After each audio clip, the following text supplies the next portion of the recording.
agradeço de coração essa linda música que a Lara Salles cantou. E não posso fazer agora como os franceses, eu não posso deixar de falar isso.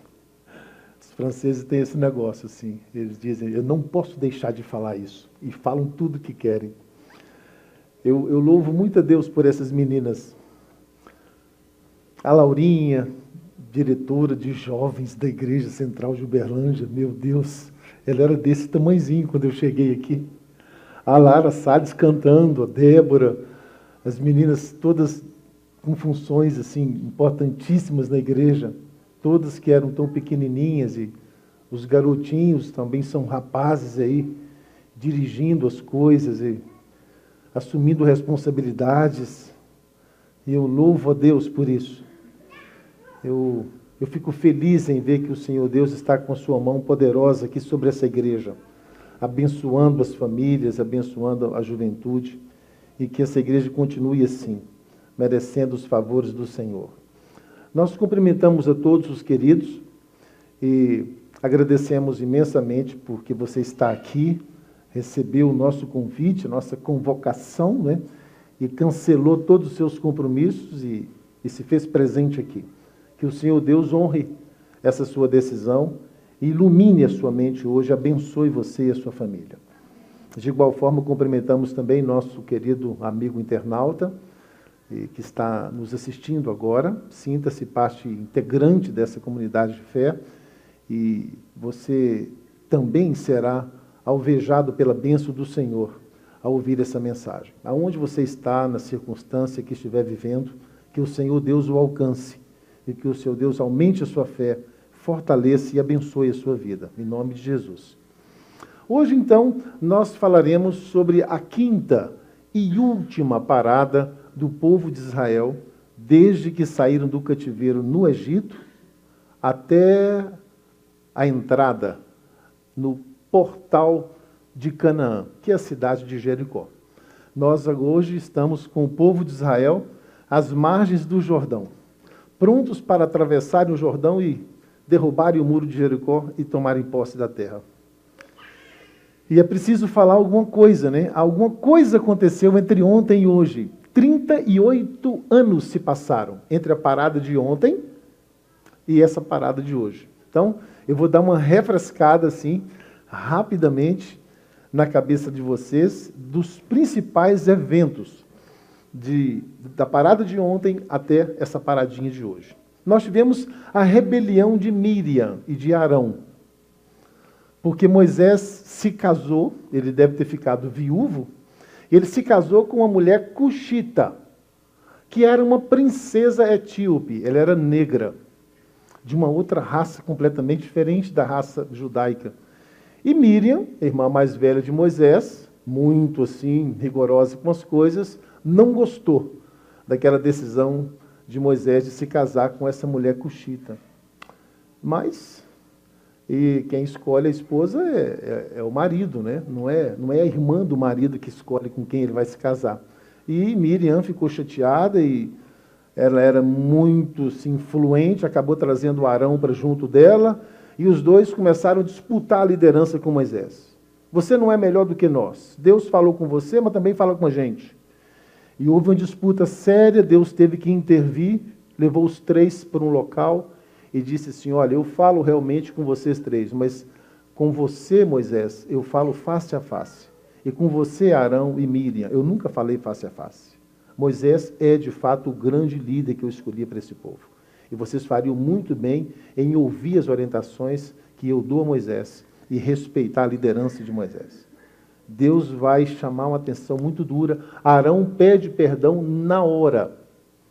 E pede a Moisés para interceder a Deus por ele, porque Deus queria matar Arão. O texto bíblico nos diz que Deus queria matar Arão naquele dia. Arão já tinha aprontado uma, quando ele fez aquele bezerro de ouro. Essa foi uma reincidência no mesmo pecado. Falta de paciência, falta de respeito à liderança e falta de esperar o direcionamento de Deus. E Deus queria matá-lo, mas Moisés faz mais uma oração, daquelas orações, né, bravas de Moisés, bem elaboradinhas, E Deus então poupou Arão. Disse-se, eu não vou matá-lo agora, mas vou matá-lo daqui a alguns meses. Arão não, eu perdoo o pecado, mas Arão não deve continuar vivo. Porque Deus havia sido muito justo com outros que haviam pecado. Então, Deus vai preservar a vida de Arão por mais algum tempo. Mas Miriam se rebela. Não aceita a advertência de Deus, mantém-se em franca rebelião, e Deus então vai castigá-la com uma lepra. E essa lepra vai consumir a sua carne, e ela vai ser levada para fora do arraial, vai ficar lá 7 dias, e só depois disso ela volta e fez Israel atrasar a sua viagem em 1 semana. Ela morre pouco tempo depois. E ninguém em Israel chora a sua morte. E sua morte é relatada com apenas 7 palavras e nada mais.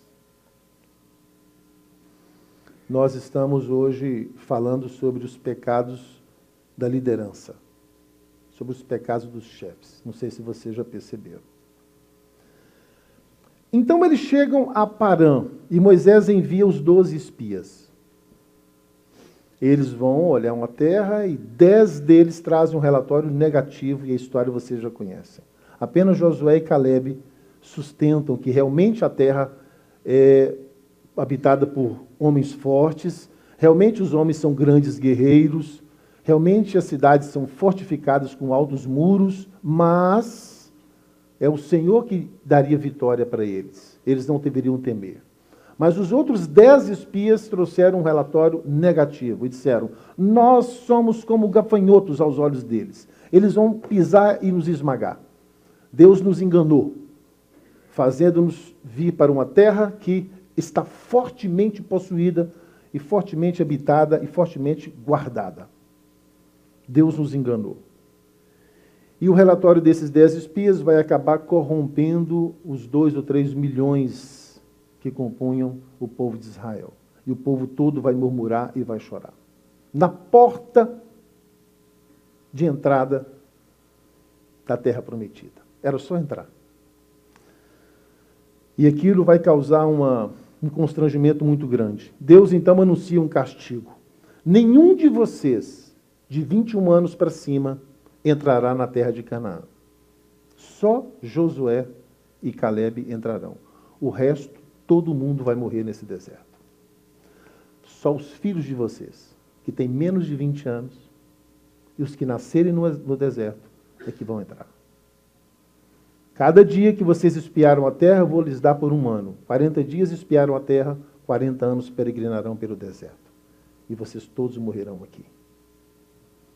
Porque Deus esperava que naquele momento, aquela altura do campeonato, eles já tivessem uma fé, assim, pelo menos mínima, para confiarem que se o Senhor os havia levado até aquele lugar com mão forte, com mão poderosa, abrindo os mares, sepultando os seus inimigos, fazendo descer o pão do céu, o Senhor Deus tinha condições de eliminar aqueles moradores daquelas fortes cidades e dar para eles como ele havia prometido. Mas a incredulidade cegou o povo e os levou à perdição. E Deus diz claramente, somente Josué e Caleb entrarão. O resto, todo mundo vai morrer. Depois nós temos os rebeldes. Rompem com Moisés, rompem com Deus e dizem, estamos diante de Canaã e vamos entrar agora. Arregimentam o povo e tentam entrar em Canaã e são derrotados em Ormã naquele mesmo dia. Há um grande morticínio dos israelitas ali. Coré, Datã e Abirão, algum tempo depois, irão se levantar contra a liderança de Moisés. E aí acontece um terremoto pela primeira vez no texto bíblico. A terra abre a sua boca, engole Coré, Datã e Abirão, mais os 250 falsos príncipes que estavam com eles. A coisa se torna mais tensa. Miriam morre. Moisés fere a rocha em Meribá. E depois nós vamos entrar mais nesses detalhes das águas de Meribá, que Deus pede para ele falar à rocha, para a rocha brotar água para o povo, e ele bate duramente na rocha 2 vezes com o cajado. Esse foi o único pecado que Moisés cometeria. Depois disso, Arão morre, como Deus havia prometido. E então eles têm aquele episódio da serpente de bronze, em que, por falta de confiança em Deus e por constantes reclamações, Deus então retira a proteção daquela nuvem que até o momento havia dado para eles total segurança de caminharem no deserto como se estivesse aqui no centro do Jardim Botânico. Deus então retira sua proteção por algumas horas. E a retirada da proteção de Deus é suficiente para que entre no arraial cobras venenosas e escorpiões e piquem o povo. E muitos começaram a morrer. Então Deus pede que Moisés faça uma serpente de bronze, levante, vocês conhecem a história. E aqueles que olham e pedem perdão pelo seu pecado, clamam pela libertação de Deus. E a nuvem volta e a proteção do Senhor se instala novamente. Depois disso, nós temos Israel fazendo guerra contra Esbom e Bazã. E ganham a guerra, porque foi uma guerra autorizada por Deus. De repente vem o episódio de Balaão, o profeta gentílico, que a troco de dinheiro é contratado por Balaque para amaldiçoar o povo de Israel, mas por 3 vezes, quando ele tenta amaldiçoar, só sai bênçãos da sua boca. E Deus o controla, e até usando uma jumenta para conversar com ele. Depois disso, no Números 27, nós temos Deus predizendo a morte de Moisés. E esse texto eu gostaria de ler com vocês. Números capítulo 27. É um texto e tanto. Números capítulo 27, do verso 12 em diante. As coisas estão muito tensas. O povo está dando voltas em torno de uma montanha. E continuaria dando voltas nessa montanha por 38 anos. Capítulo 27 do livro de Números, versos 12 em diante. Depois disso, disse o Senhor a Moisés: sobe a este monte Abarim e vê a terra que eu darei aos filhos de Israel. E tendo-a visto, serás recolhido também ao teu povo, assim como foi teu irmão Arão. Porquanto, no deserto de Zima, na contenda da congregação, fostes rebeldes ao meu mandado, de me santificar nas águas de Meribá. São essas as águas de Meribá de Cádiz, Barneia, no deserto de Zima. Então disse Moisés ao Senhor: o Senhor, autor e conservador de toda a vida, põe um homem sobre a congregação, que saia diante deles, e que entre diante deles, e que os faça sair, e que os faça entrar, para que a congregação do Senhor não seja como ovelhas que não têm pastor. Disse o Senhor a Moisés, verso 18 e último: toma Josué, filho de Num, homem de quem há o Espírito, e impõe-lhe as mãos. Deus anuncia pela primeira vez que Moisés morreria, sem entrar na terra da promessa.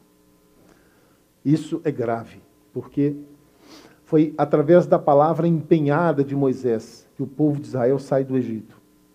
Moisés disse claramente para eles: Deus me enviou aqui para dizer-lhes que Ele quer levá-los para a terra prometida e dar a vocês uma nação, uma terra, uma liberdade. E o Senhor me escolheu para levá-los até esse lugar. Agora, depois de tudo que aconteceu, Moisés empenhou a sua própria salvação para preservar a vida daquele povo, quando disse: ô Senhor, perdoa esse povo, ou risco o meu nome do teu livro. A alma de Moisés com a alma daquele povo havia se tornado uma coisa só. Agora Deus disse para ele: você também vai morrer, como Miriam e Arão, seus irmãos. Você não entra em Canaã. Aquilo foi muito grave. A princípio, Moisés aceitou. Mas depois, Moisés não aceitaria mais e iria promover uma longa batalha contra Deus. E nós vamos ver isso mais para frente. Depois disso, então, Josué é designado sucessor de Moisés. Há então uma guerra contra os midianitas, e essa é a última batalha que Moisés vai dirigir. Depois disso, eles vão instituir as 6 cidades de refúgio, para que o pecador acidental possa encontrar refúgio e o perdão de Deus. E então, nós terminamos o livro de Números e entramos em Deuteronômio. Deuteronômio já vai acontecer com o povo de Israel diante do Jordão, em frente às muralhas de Jericó. É ali que Moisés vai pronunciar 5 longos e importantíssimos discursos que compõem o livro de Deuteronômio. Ele vai repetir diversas coisas e, diante da perspectiva da sua morte iminente, antes de entrar na terra, ele vai relembrar o povo de todas as ordenanças do Senhor e vai dizer para o povo claramente: não pequem, não cometam mais o pecado consciente, porque o Senhor Deus vai julgá-los como julgou a vossos pais, que foram enterrados nesse deserto ao longo desses 40 anos.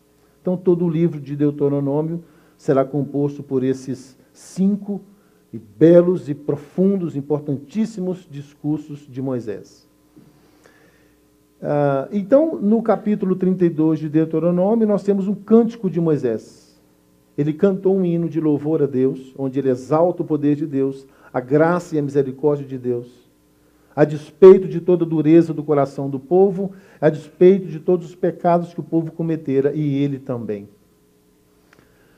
No capítulo 32, mais na parte final, nós encontramos a descrição do último dia da vida de Moisés, é sua morte.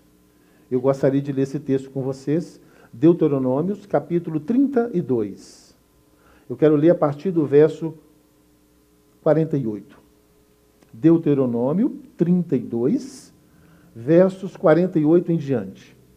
Naquele mesmo dia falou o Senhor a Moisés, dizendo, assim que ele termina os 5 discursos do Deuteronômio: sobe a esse monte de Abarim, ao monte Nebo, que está na terra de Moabe, defronte de Jericó, e de lá vê a terra de Canaã, que aos filhos de Israel dou hoje em possessão. Verso 50, e morrerás no monte, ao qual terás subido, e te recolherás ao teu povo, como Arão teu irmão morreu no monte Hor, e se recolheu ao seu povo. Porquanto, Moisés, prevaricaste contra mim no meio dos filhos de Israel, nas águas de Meribá em Cádiz, no deserto de Zima, pois me não santificaste no meio dos filhos de Israel. Pelo que verás a terra defronte de ti, porém não entrarás nela, na terra que hoje dou aos filhos de Israel. Após essa fala de Deus, Moisés entra na tenda, no tabernáculo, com Josué. Os dois, silenciosamente, Moisés impõe suas mãos sobre a cabeça de Josué, transfere para Josué a porção do Espírito de Deus que esteve com ele durante aqueles 40 anos, dá orientações a ele de como conduzir aquele povo, e os dois saem da congregação. Já agora, toda a presença do Senhor que estava com Moisés possui, então, a mente de Josué. Moisés vai dar uma bênção para o povo de Israel, uma bênção para cada uma das 12 tribos, depois uma bênção geral para as 12 tribos. E então ele sobe no monte, de onde ele não descerá mais. Ali ele morrerá. E quem escreve esse último capítulo 33 é Josué. A conclusão que nós podemos chegar, meus queridos irmãos, amigos e amigas, é que não importa o quanto nós sirvamos a Deus, não importa o quão mansos e humildes nós sejamos, não importa o quão bons e generosos nas ofertas nós sejamos, se formos desobedientes a Deus, certamente o nosso pecado nos há de achar. Se eu pudesse resumir esse livro de Deuteronômio inteirinho numa frase, eu resumiria nesta frase aqui. Não importa o quanto sirvamos ao Senhor, não importa o quão bons tenhamos sido para com as coisas do Senhor, não importa o quanto de ofertas e contribuições que nós temos feito para a tesouraria da igreja do Senhor, não importa quantas cestas básicas tenhamos espalhado por aí para pessoas necessitadas, não importa quantas vezes tenhamos sacrificado horas da noite ou de dias de folga em serviço que beneficia a igreja ou alguém da igreja. Se nós formos desobedientes a uma clássica lei do Senhor, certamente nosso pecado nos achará.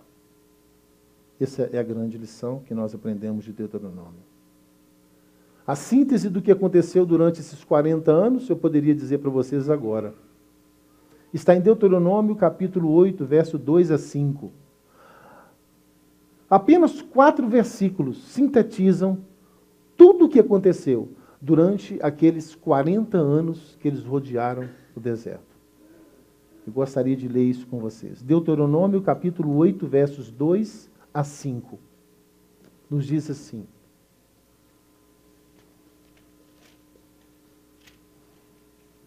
Capítulo 8 de Deuteronômio, 2 a 5.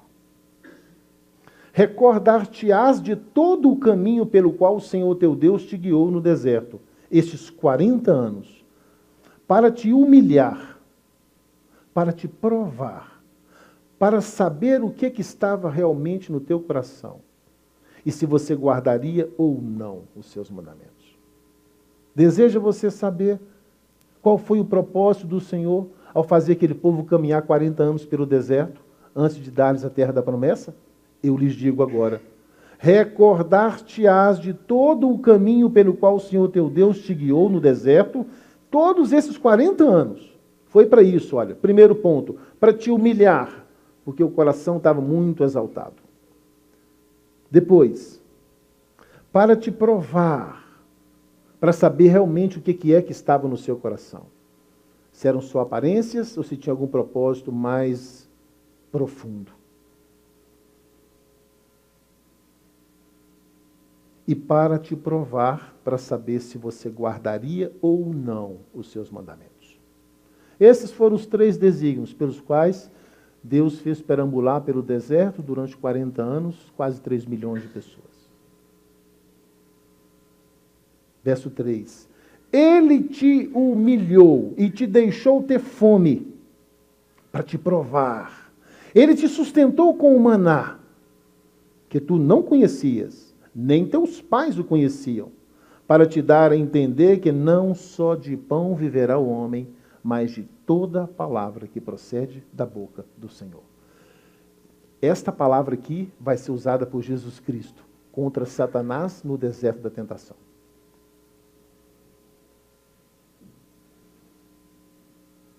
Verso 4. Nunca envelheceu a tua veste sobre ti, nem se inchou o teu pé nesses 40 anos de caminhada, de dia e de noite. Sabe, pois, no teu coração, que como um homem disciplina seu filho, assim te disciplina o Senhor teu Deus. Guarda os mandamentos do Senhor teu Deus, para andares nos seus caminhos e o temeres. Essa é a síntese dos propósitos do Senhor para Israel durante aquele tempo todo.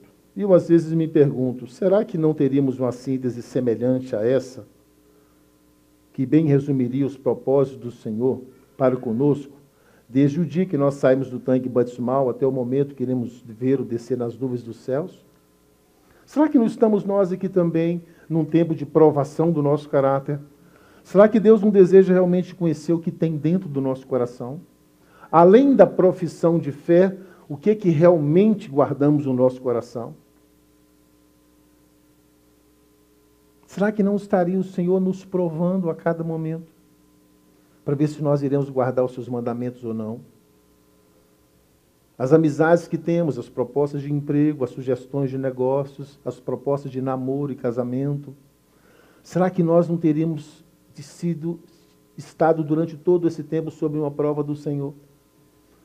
Como se fôssemos hoje parte integrante de um Israel que está disperso entre todas as nações da terra, que não caminha todos juntos num local só, mas estamos caminhando cada um de per si e cada um no seu próprio local. Eu, às vezes, tenho comigo que isso pode estar acontecendo conosco. O povo dá voltas em torno de uma única montanha por 38 anos.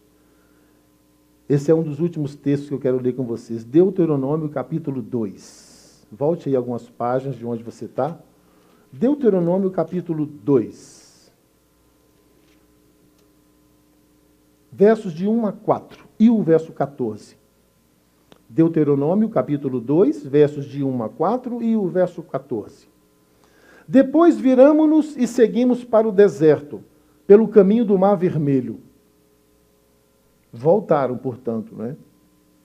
como o Senhor me dissera, e muitos anos rodeamos a montanha de Seir. Então o Senhor me falou dizendo, tendes já rodeado bastante essa montanha. Agora virai-vos para o norte. Verso 14.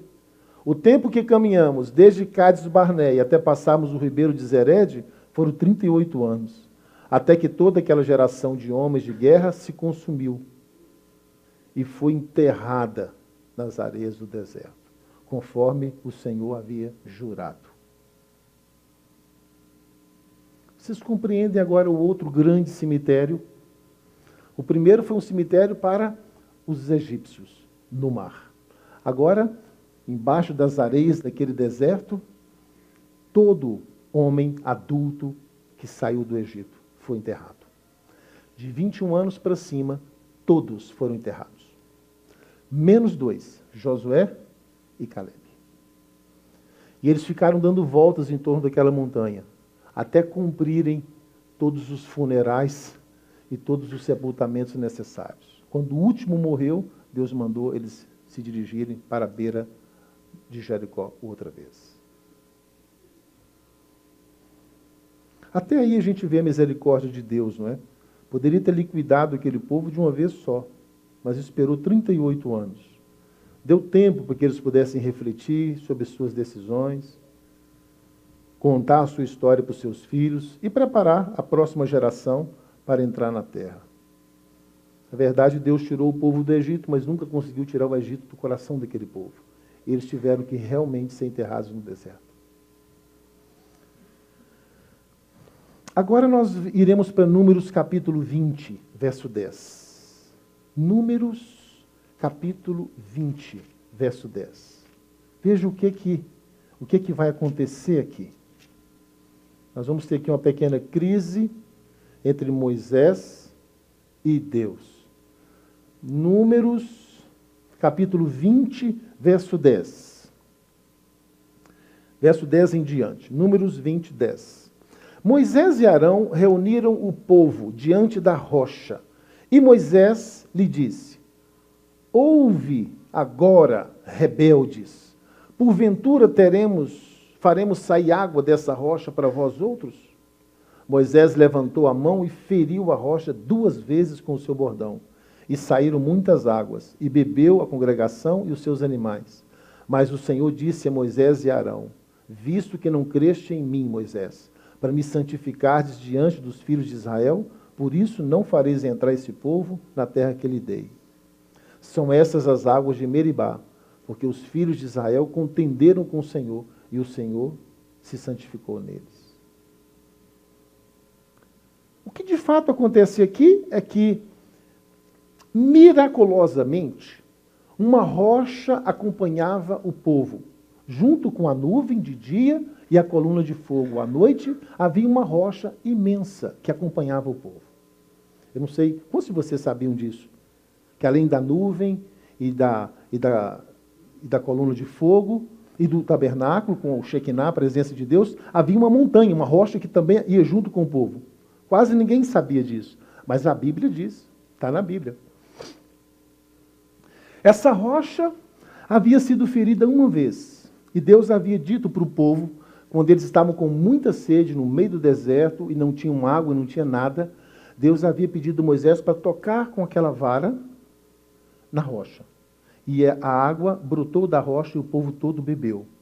E Deus mandou Moisés dizer para o povo que aonde eles estivessem, aquela rocha estaria com eles, e daquela rocha manaria água para descedentá-los durante todas as suas peregrinações. E Deus disse, vocês não precisam se preocupar com sede no meio do deserto, nunca mais, porque essa rocha vai acompanhar vocês. E realmente a rocha estava lá. Aonde o povo ia, a rocha ia junto. E jorrava água, e com força, e muita água. E todo mundo bebia, tomava banho e se refrigerava. Partiu de lugar para outro, a rocha ia atrás deles. E lá a rocha jogava água, enchiam as suas vasilhas, caçarolas e tal, e tomavam banho e se refrigeravam, e a rocha estava sempre com eles. Daqui a pouco eu dou para vocês os versos bíblicos. Aí chegou o momento que Deus queria prová-los. É sempre assim, né? Quando a gente está na escola, você fica 2, 3 meses tendo aulas, depois vem uma provinha, não é? mais 2, 3 meses tendo aula e uma provinha. A provinha é apenas um mecanismo aí didático, né, para poder averiguar se o professor está sendo feliz no seu intento de transmitir o saber para os seus alunos. E, ao mesmo tempo, a importância da provinha é fazer com que os alunos prestem atenção nas aulas, tomem anotações, para que eles possam reter o máximo de informações e obterem boas notas no momento das provas. Assim Deus fazia. Esse é o método de Deus. Como nós acabamos de ler naquela síntese dos 40 anos, que Deus os levou lá para prová-los, né, e saber o que realmente tinha no coração deles. Então Deus fez uma prova. Por um dia apenas, Deus retirou a rocha. E o povo ficou um dia sem água. E esse um dia foi o suficiente para eles ficarem loucos. E para blasfemarem contra Deus. E para blasfemarem contra Moisés. Aqui, ó, o capítulo 20, esse capítulo onde nós estamos, no verso 2. Não havia água para o povo. Aquele foi o único momento. Então se ajuntaram contra Moisés e contra Arão, que ainda estava vivo. E o povo lutou contra Moisés. E disseram, antes tivéssemos morrido quando morreram nossos irmãos perante o Senhor. Por que trouxeste a congregação do Senhor a esse deserto? Para morrermos aí, nós e nossos animais? E por que nos fizeste subir do Egito para nos trazer a esse mau lugar, que não é de cereais, não tem figos aqui, não tem vinhas, não tem romãs e nem água para se beber? Ficaram um dia sem água. Meu Deus, o amor é paciente, tudo suporta, tudo espera, tudo compreende. Deus havia aberto as comportas dos céus para abençoar aquele povo. E agora Deus queria fazer apenas um teste de um dia, para saber o que tinha no coração deles. Eu fico vendo esse movimento de Deus com Israel durante esses 40 anos e me vem uma figura à mente, que é um rapaz que se apaixona por uma linda moça e quer conquistá-la. Então, ele começa a olhar e sorrir. Depois ele manda entregar um buquê de rosas na casa da moça. Aí ele procura saber o dia do aniversário dela e manda um presente.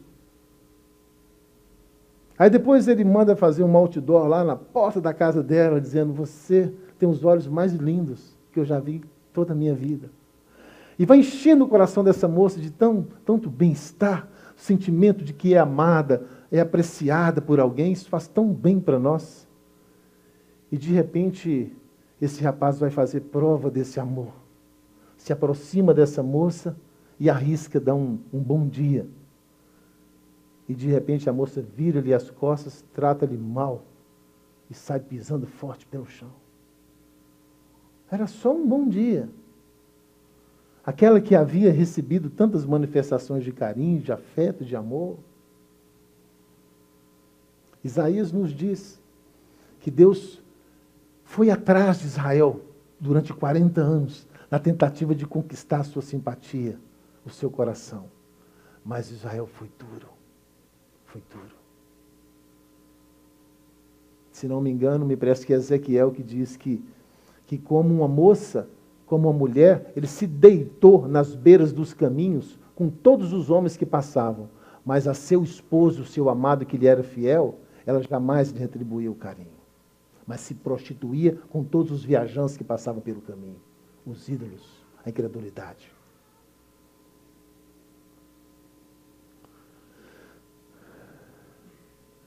E Moisés então Deus diz para Moisés, ali está a rocha, Moisés. Ela só não jorrou a água hoje, mas ela está lá. Então, chegue perto daquela rocha e converse com ela. Fale com ela. Diga-lhe para jorrar a água. E ela jorrará. E o povo vai ver que eu não os abandonei. A rocha está lá. E toda vez que eles tiverem necessidade de água, podem vir, é de graça. Venham e bebam de graça. A água está aí. Vocês podem se comunicar direto com essa rocha.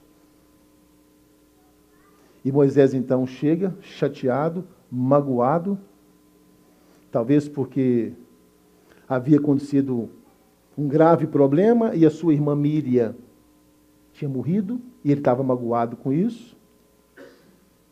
Arão estava jurado de morte, morreria pouco tempo depois, e Moisés também estava chateado com isso. Ele pega seu cajado, se aproxima da rocha, chama Arão junto e fala assim: vocês acham que nós somos capazes de fazer sair água dessa rocha? Pois vejam o que nós vamos fazer. E pegou o cajado e bateu 2 vezes na rocha. E o povo pensou naquele momento que era o poder do cajado de Moisés que fazia sair água daquela rocha. E aquela figura, que era a própria figura de Cristo com eles, ao longo todos aqueles 40 anos de peregrinação, caiu em desuso.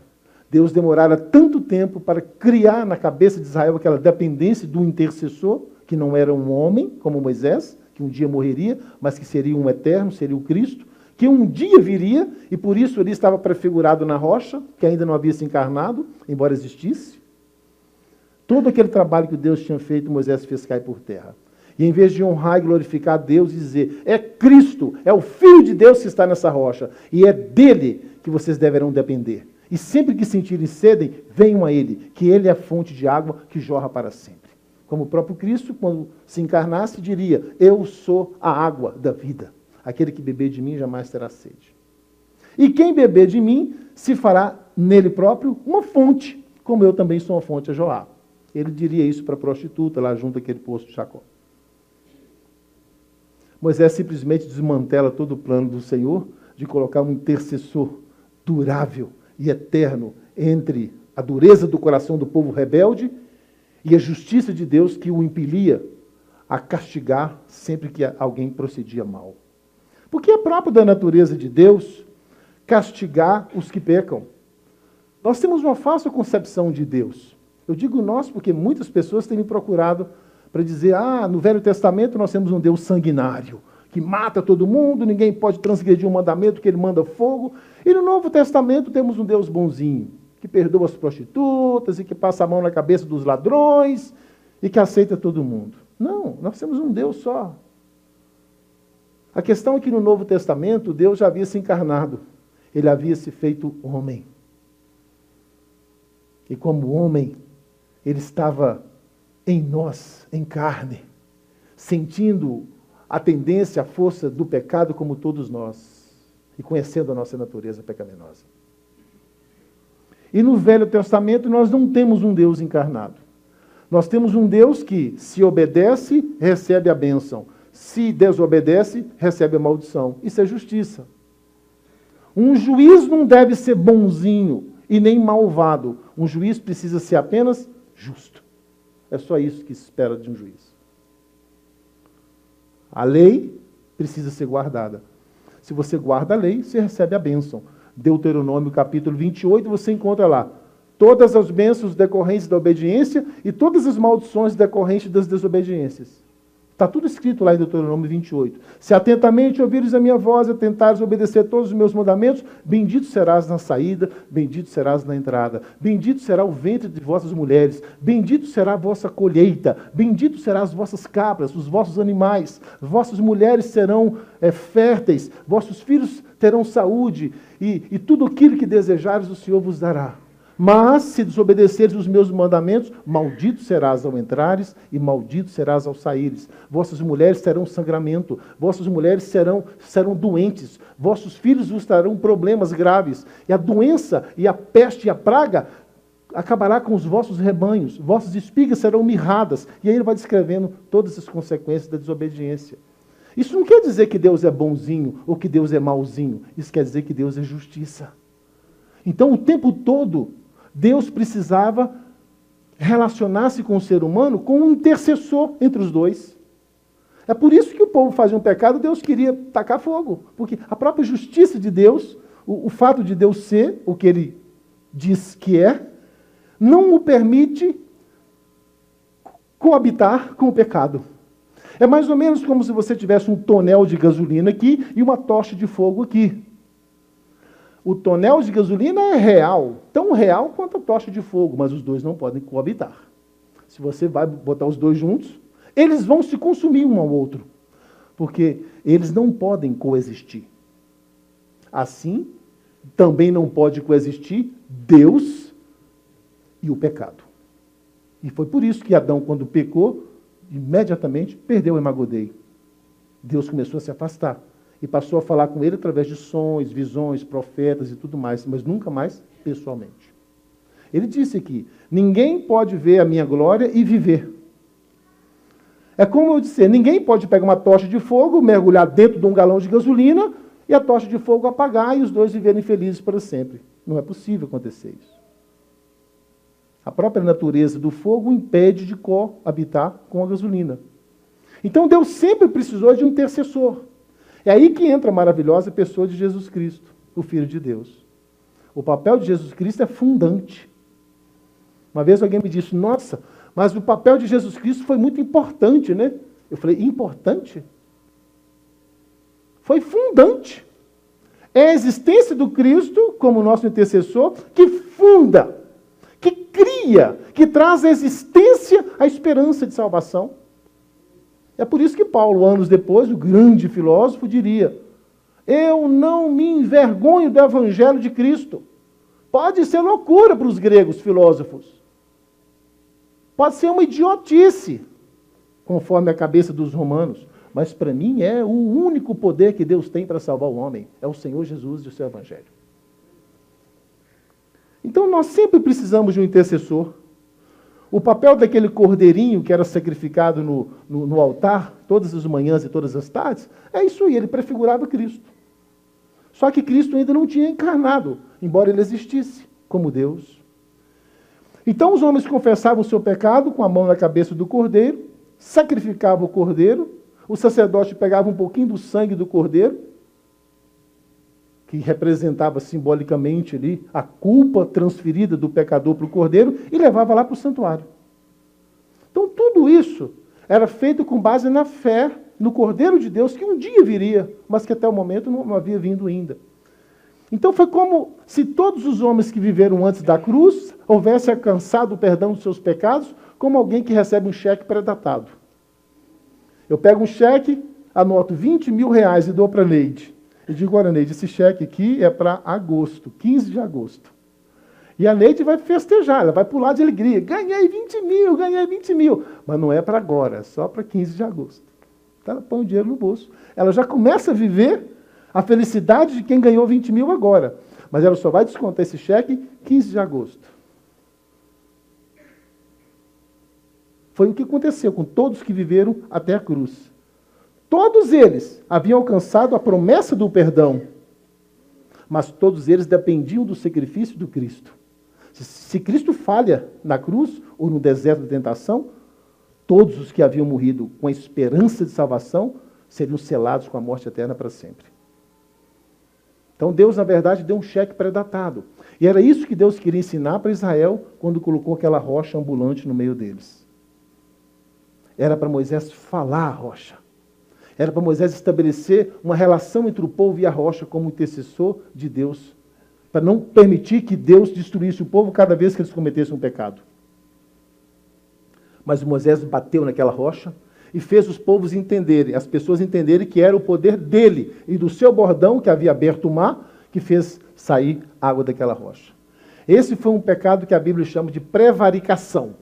Prevaricação, eu olhei hoje uns 10 dicionários, e eles todos dizem que prevaricação é um erro de propósito acontecido por uma autoridade eclesiástica.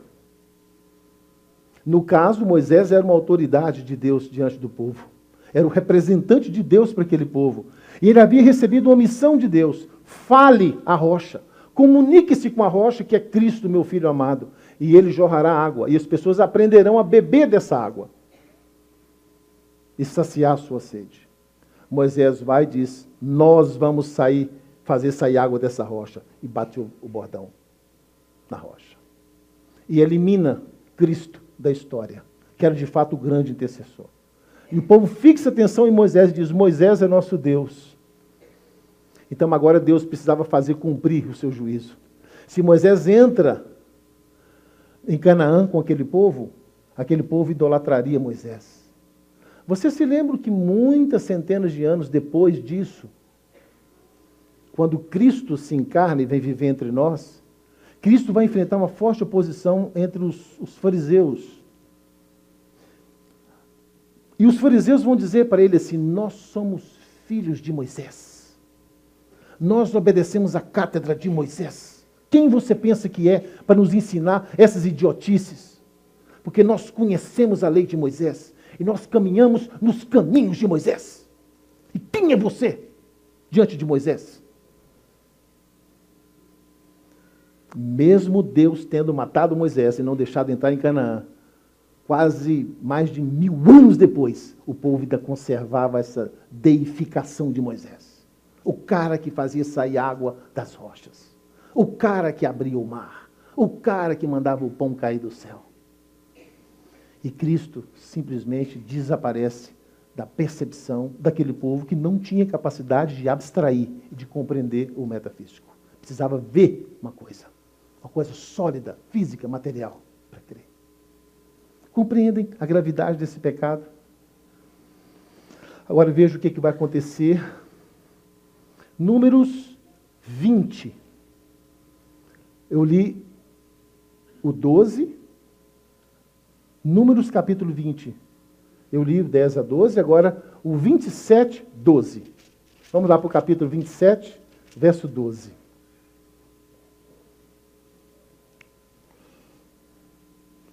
Números 27, 12.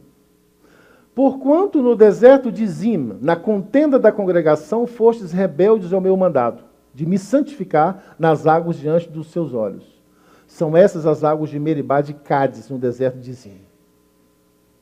Era Cristo, meus irmãos queridos, pelo poder de sua palavra, que fazia com que a torrente refrigerante de água vertesse para Israel beber. 1 Coríntios capítulo 10, verso 4. Se tiver alguém que acha essa passagem, puder ler aqui para nós com o microfone, eu ficaria muito agradecido. Primeira epístola de Paulo aos Coríntios, capítulo 10, verso 4. Paulo, centenas de anos à frente, fazendo uma reflexão, tem um feedback, contempla novamente a história de Israel e as representações de Cristo, e Paulo chega a essa conclusão e faz uma extraordinária declaração. Você achou, Janson? O Janson vai ler para nós, ele está com o microfone aqui. Primeira epístola de Paulo aos Coríntios, capítulo 10, verso 4. Por gentileza. E beberam todos de uma mesma bebida espiritual, porque bebiam da pedra espiritual que os seguia, e a pedra era Cristo. Amém? Ele era a fonte de todas as bênçãos temporais, bem como a fonte de todas as bênçãos espirituais. Foi por isso que Cristo diria a Satanás no momento da tentação, quando Satanás disse: você está com fome, 40 dias sem comer, uma experiência semelhante aos israelitas lá no deserto. Então, lance mão do poder que teu pai prometeu te dar e transforme essas pedras em pão e coma. Aí eu vou saber que você é o Filho de Deus. Cristo vai imediatamente com um certo erro de Moisés e joga na cara de Satanás. Nem só de pão viverá o homem, mas de toda a palavra que sai da boca de Deus. E eu estou vivendo esses 40 dias, não é por pão e nem é por água, é pela palavra do meu Pai. Aquilo que Moisés não soube ensinar para os filhos de Israel, eu soube aprender. E eu vim aqui para vencer aonde Adão caiu. Eu vim aqui para vencer onde Moisés caiu. É por isso que os dois vão usar a mesma passagem, tanto lá Moisés quanto Jesus Cristo aqui. Cristo, meus irmãos, era a verdadeira rocha. Cristo estava com eles em todas as peregrinações. E não tinham sede quando os levava pelos desertos. Fez-lhe correr a água da rocha, fendendo ele as rochas, as águas emanavam delas. Isaías 48, verso 21. Brotaram águas que corriam pelos lugares secos como o rio. Salmo 105, 41. Isso está em Patriarcas e Profetas, página 299. O Salvador fez desse cerimonial para encaminhar a mente do povo às bênçãos que eles não podiam ver, ao imaterial. Porque eles não tinham capacidade de extrapolar, de compreender o divino. Só podiam entender aquilo que a razão podia atestar como real. A coisa que eles podiam ver. Como a rocha, por exemplo. No último dia, o grande dia da festa, foi ouvida sua voz em tons que repercutiam pelos pátios do templo. Se alguém tem sede, venha a mim e beba. Quem crê em mim, como diz a Escritura, rios de água viva correrão do seu ventre. Isto, declarou João, disse ele do Espírito que haviam de receber os que nele crescem. Isso está no Evangelho escrito por João, capítulo 7, verso 37 em diante. A mesma figura empregou Cristo em sua conversa com a mulher de Samaria, lá no poço de Jacó, aquela mulher que havia tido vários maridos. Ele disse, aquele que beber da água que eu lhe der, moça, nunca mais terá sede. Porque esse é o meu papel enquanto intercessor do homem, prover as suas necessidades básicas elementares. Tem sede? Eu sou água. Tem fome? Eu sou pão. Essa é a minha função. Sempre foi. Eu te confirmo agora que continuará sendo. Porque eu sou o primeiro e o último, o alfa e o ômega. E ninguém vai ao Pai a não ser por mim. E que isso fique bem claro na cabeça de vocês. Vamos consertar o erro do amigo Moisés lá de trás. Nada de bordão, nada de vara, nada de palavra humana. Eu sou o caminho, a verdade e a vida, e ninguém alcança o Pai a não ser por mim. Que isso fique bem claro. E eu faço isso com muito prazer. Com muito prazer. Porque o Filho do Homem veio para salvar e buscar o perdido. E essa é a minha missão. E eu faço com prazer. Cristo combina os dois tipos. Ele é rocha e, ao mesmo tempo, ele é água que emana da rocha. Interessante isso, né? Ele é a rocha e ele é a água. Mas isso não é de se estranhar, porque na figura do santuário ele é o cordeiro e é também o sacerdote que o sacrifica. Para sintetizar e diminuir minhas palavras, Cristo é tudo. Todas as figuras do santuário são a prefiguração do Cristo. Começando pelo altar, lá na porta do átrio.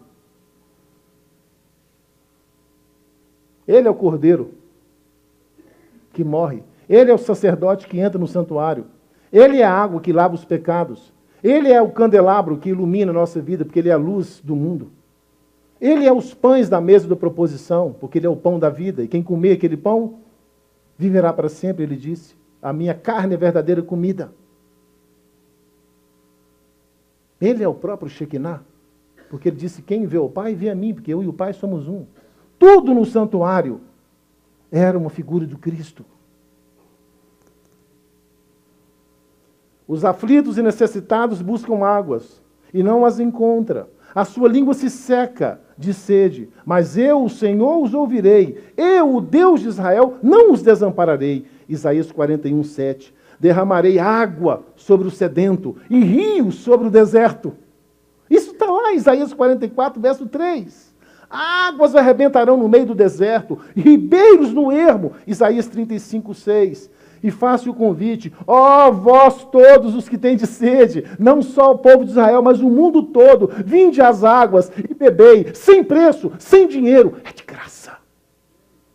O preço eu vou pagar. Estou dando aqui um cheque pré-datado, mas pode confiar que no 15 de agosto o dinheiro vai estar na conta. E a Bíblia diz, vindo à plenitude do tempo, nasceu na manjedoura em Belém. E esmagou a cabeça da serpente. E derramou seu sangue por nós. E compensou o cheque pré-datado que ele havia dado para milhões de pessoas atrás.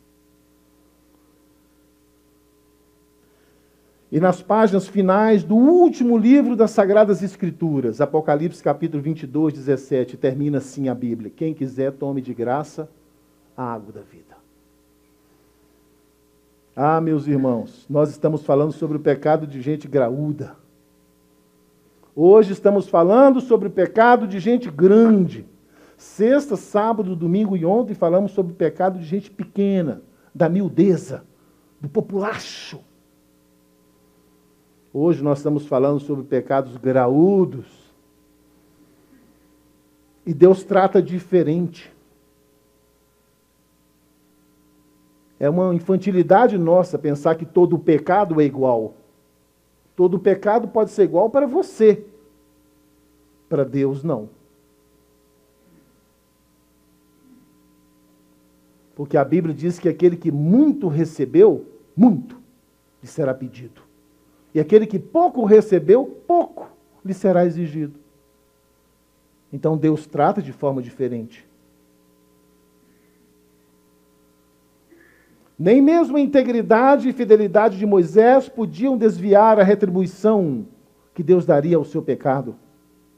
Eu repito essa frase. Nem mesmo a integridade e a fidelidade de Moisés podiam desviar a retribuição que Deus faria ao seu pecado. Citação do Patriarcas e Profetas, página 305, primeiro parágrafo. Deus perdoara ao povo maiores transgressões do que aquela de Moisés, mas não podia tratar com o pecado de Moisés do mesmo modo que havia tratado o pecado dos pequenos que eram dirigidos por ele. Palavra de Noabe não, palavra inspirada por Deus. Deus perdoara pecados muito mais graves do povão, mas não poderia tratar da mesma forma o pecado do dirigente deles. Porque você há de convir comigo que se você é pequenininho, o seu pecado causa um pequeno estrago fora de você. Porque dentro de você, o pecado causa o mesmo estrago, seja você grande ou pequeno. Mas além de causar um estrago dentro de você, o pecado também ele tem uma ação dupla. Ele estraga você e estraga quem está por perto. Só que se a pessoa é pequena e o raio de influência dela é pequeno, ela estraga um raio pequeno. Mas se a pessoa é chefe de 100 e cai em pecado, ele estraga 100. Moisés era chefe de 3 milhões e ele estragou 3 milhões. E Deus teve que sepultar todos eles no deserto. Porque eles nunca conseguiram evoluir. Sair do status do físico para o imaterial. Parar de olhar para as rochas, para os cabritos e para as árvores e olhar para o céu, para além das estrelas onde Abrão olhou. Porque Abrão era um homem que vivia olhando estrela a vida inteirinha e contando estrela. E num desses exercícios de contar estrela, um dia a visão dele transcendeu para além das estrelas. E ele viu a cidade edificada não por homens, a qual Deus mesmo é o arquiteto e construtor. Então, era possível ver o invisível. Era possível transcender da matéria para o imaterial e alcançar a eternidade. Deus criou caminhos para isso. Mas o povo não evoluiu o suficiente. E Moisés não pôde ajudá-los nesse detalhe. Um detalhe tão pequenininho. Era para falar com a rocha e ele bateu. Poxa, uma coisa tão simples. A gente pensa, como que Deus foi tão duro? Tão simples? Está você menosprezando o poder da sua influência? Você é influente, minha irmã. Você é influente. Eu me lembro um dia, meu filho do meio, Gabriel, era pequeno ainda. Quando ele descobriu que eu era pastor. Que todo dia eu colocava terno, gravata e ia para a igreja. E toda igreja que eu estava, quem pregava era eu. De forma que ele nunca havia visto ninguém pregar, a não ser o pai dele. Eu cuidava de 20 igrejas naquela época aí. E cada igreja que eu ia, eu pregava, fazia Santa Ceia, fazia batismo, e ele ia junto. Aí um dia ele olhou para mim e falou assim, pai, o senhor é pastor? Eu falei, sim, filho, eu sou. Aí ele abriu um sorrisão assim e disse assim, pai, eu quero ser pastor igual o senhor. Aquele foi o dia mais triste da minha vida. Eu pensei, se ele quer ser pastor e quer ser igual a mim, ele vai ter sérios problemas. Porque eu sou um pastor defeituoso. Eu tenho problemas graves de caráter. E a partir daquele dia eu comecei a tomar cuidado com as coisas que eu falava ou fazia quando estava perto dele. É ele que um dia me viu tomando Coca-Cola num almoço que teve na casa dos irmãos. Ele chegou perto de mim, sim, pegou o copo de Coca-Cola, alguém ia tirar uma foto. Ele pegou o copo de Coca-Cola assim, escondeu para não sair na foto.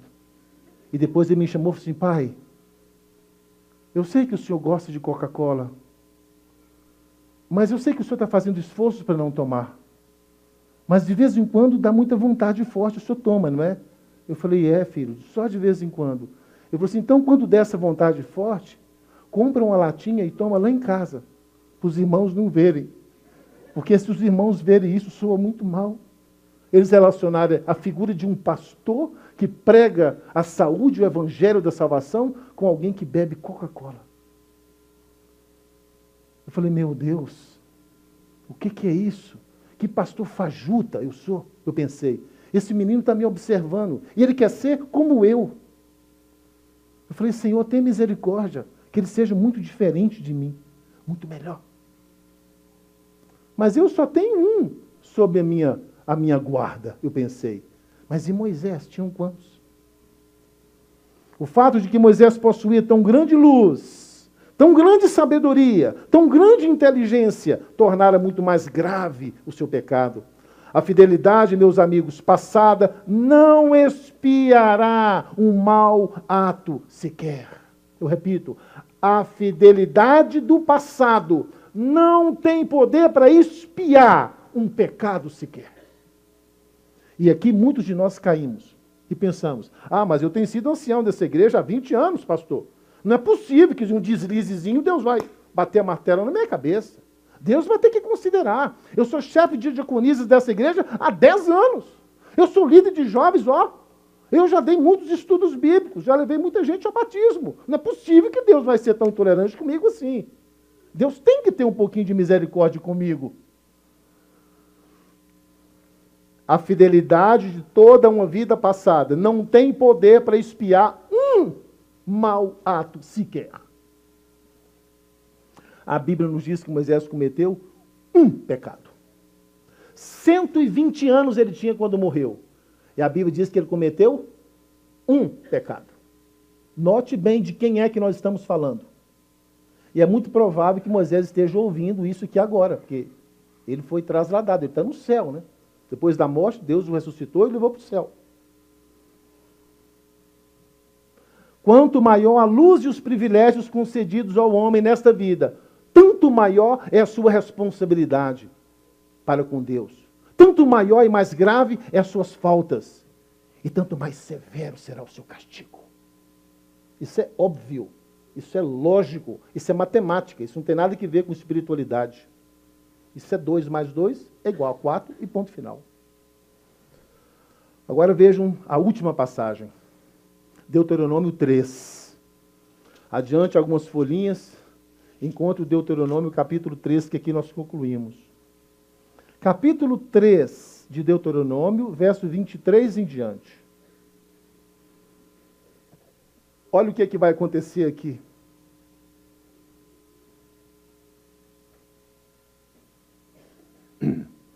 Deuteronômio, capítulo 3, verso 23 em diante. Também eu, naquele tempo, implorei graça ao Senhor e lhe disse: ó Senhor Deus, passaste a mostrar ao teu servo a tua grandeza. Aqui Moisés vai usar aquele mesmo esqueminha dele. Aqueles 3 passos para poder cativar o coração de Deus e conseguir um sim no lugar do não. Olha lá. Primeiro vai honrar a Deus, lembrar a Deus dos seus atos maravilhosos. Ó Senhor Deus, passaste a mostrar ao teu servo a tua grandeza e a tua poderosa mão. Porque que Deus há nos céus ou na terra que possa fazer segundo as tuas obras, Deus? Segundo os teus poderosos feitos, Deus? Não há na terra ninguém poderoso como tu. Tu és um Deus extraordinário. Verso 25.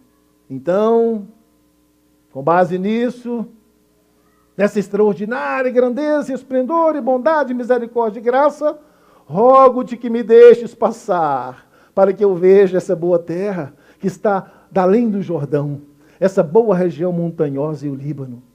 Verso 26. Resposta de Deus. Porém o Senhor indignou-se muito contra mim, por vossa causa, e não me ouviu, antes me disse: cala-te, e não toques mais nesse assunto. Duro, hein? Moisés já havia ensaiado essa fórmula aqui centenas de vezes, e todas as vezes deu certo. Menos dessa vez. Deus disse: feche a sua boca agora, e não volte a conversar esse assunto comigo nunca mais. Eu acho que Deus até temia, porque se Moisés insistisse, era perigoso Deus. Né? Então, para evitar isso, não toque mais esse assunto.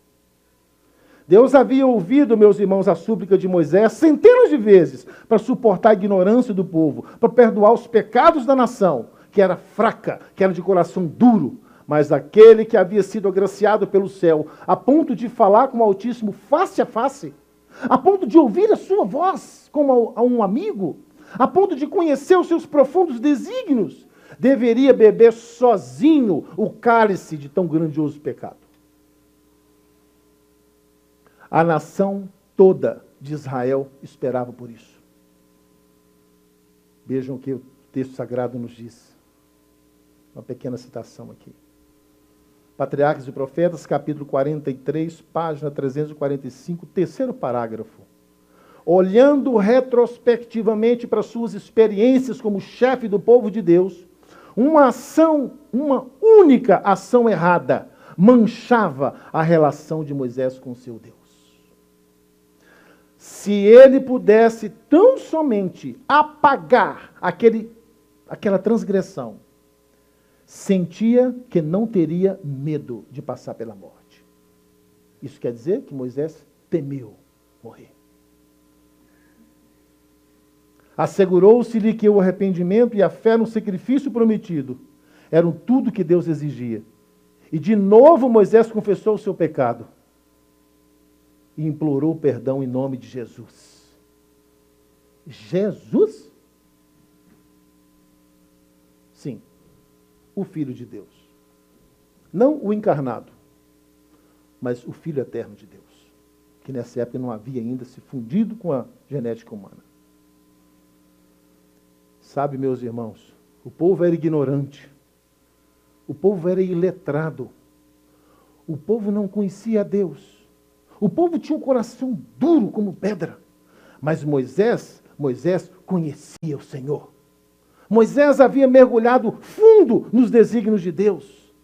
Moisés conversara inúmeras vezes face a face com Deus. Seu rosto refletia a glória de Deus toda vez que ele estava em contato com o Senhor. E toda a nação de Israel via isso em Moisés. Bem como viram o seu pecado. Aquele a quem pouco se deu, pouco se pedira. Mas aquele a quem muito se deu, muito se pedirá. Esse foi o caso de Moisés. Em silêncio absoluto, em total aquiescência, Moisés fechou os seus lábios. E nunca mais fez essa oração outra vez a Deus. E quando as hostes de Israel chegam, após 40 anos de peregrinação, àquele local, em Cádiz, eles se acampam diante de Jericó. Moisés, então, solenemente entra na tenda com Josué, põe a sua mão na cabeça de Josué, transfere a porção do Espírito Santo que até então esteve com ele para Josué, dá orientações a Josué, beija Josué, se despede de Josué, sai da tenda, levanta suas mãos, profere uma bênção para cada uma das 12 tribos, depois uma bênção geral para todo mundo. E silenciosamente, mas sobre o olhar perscrutador de 3 milhões de pessoas, ele começa a caminhar na direção do monte. Cada passo traria o temor cada vez maior do passo seguinte. E sozinho Moisés subiu aquela montanha, até no alto do Pisga, como Deus mandou. E lá do alto, ele teve uma visão da terra prometida, como Deus prometeu lhe dar. E viu muito mais do que sua terra prometida. Deus lhe mostrou coisas extraordinárias lá em cima. E lá em cima, como um guerreiro valente, mas já cansado, Moisés senta-se no chão e descansa e morre. Sabe, meus irmãos, hoje nós estamos falando sobre o pecado de gente grande. E não pense que eu estou falando do pecado do pastor Laerte, não. Ou dos seus anciãos, não. Eu estou falando é do seu pecado. Porque quem é grande aqui hoje é você. Porque nunca houve na história da Terra uma geração que tivesse tanto acesso ao conhecimento quanto essa geração.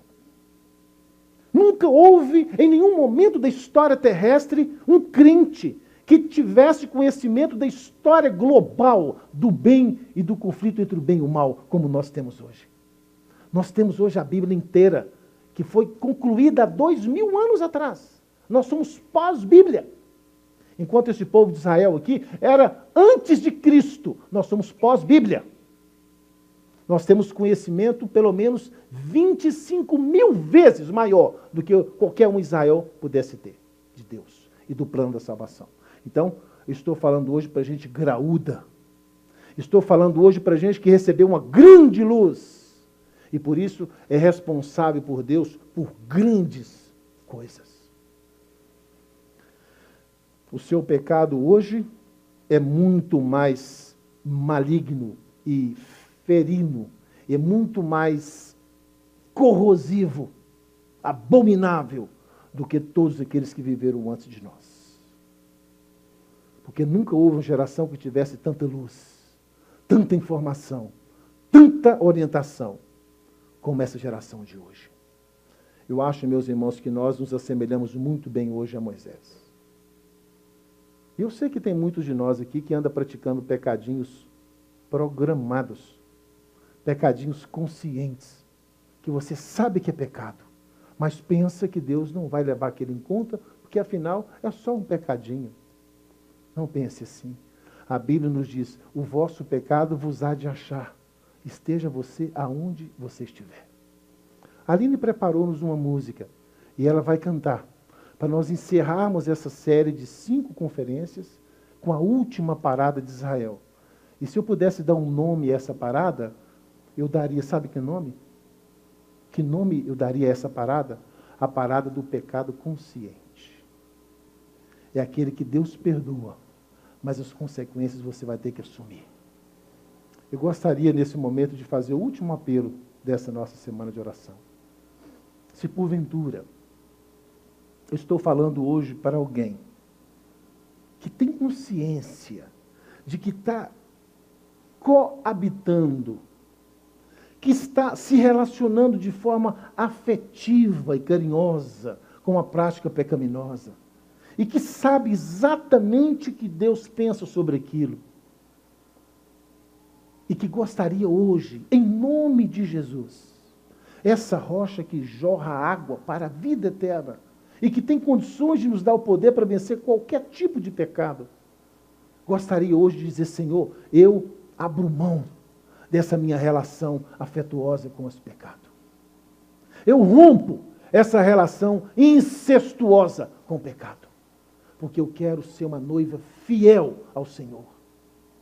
Eu quero ser, Senhor Deus, uma luz para todos aqueles que me observam.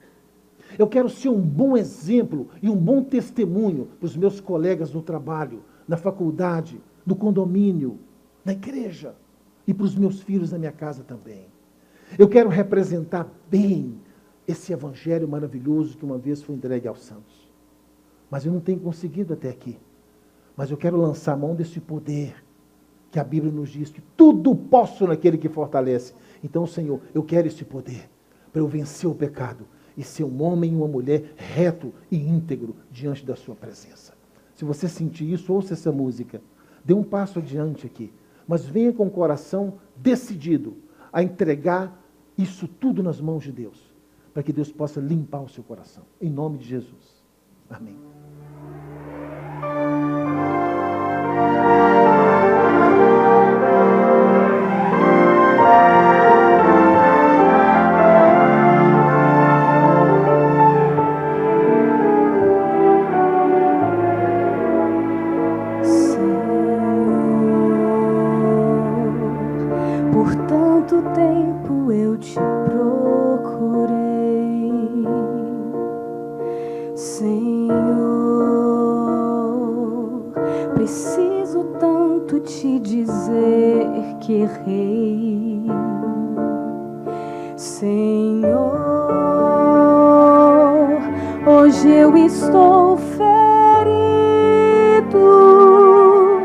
Sozinho e sem abrigo, pra me proteger do mal. Senhor, eu quero sempre estar ao pé da cruz. Senhor, não quero mais me afastar da luz. Senhor, eu quero a tua ajuda, pois sei que nunca mudas e que de minha culpa podes me livrar. Maravilhosa graça, trazida onde passa e dá sentido ao aflito coração.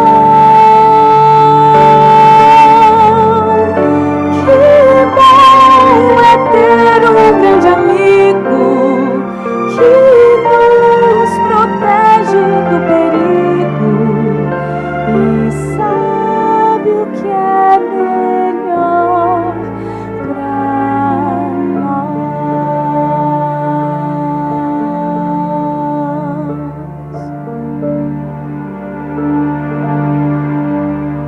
Senhor, a minha vida entrego em tuas mãos, Senhor. Eu quero receber a tua unção, Senhor. Eu quero ver tua glória, pois quero nova história. Eu quero nova vida, vem me ajudar.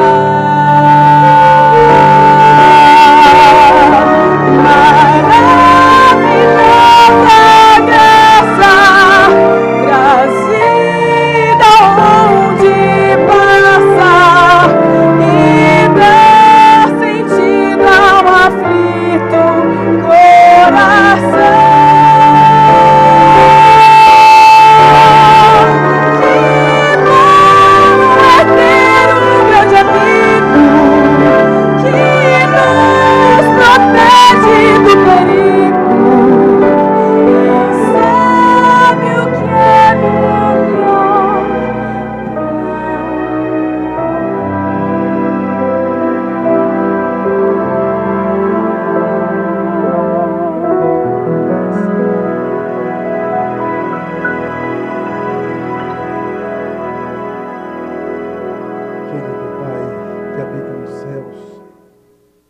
Estar conosco, Senhor, como estiveste com o seu povo Israel durante aqueles 40 anos de peregrinação pelo deserto.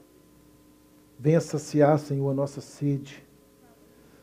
Venha silenciar as vozes loucas do nosso coração, que gritam dentro de nós, que chamam a nossa atenção e nos despertam a cada instante para o pecado. Como se o pecado fosse algo espetacular, maravilhoso, uma necessidade. Mas isso tudo é mentira, Senhor.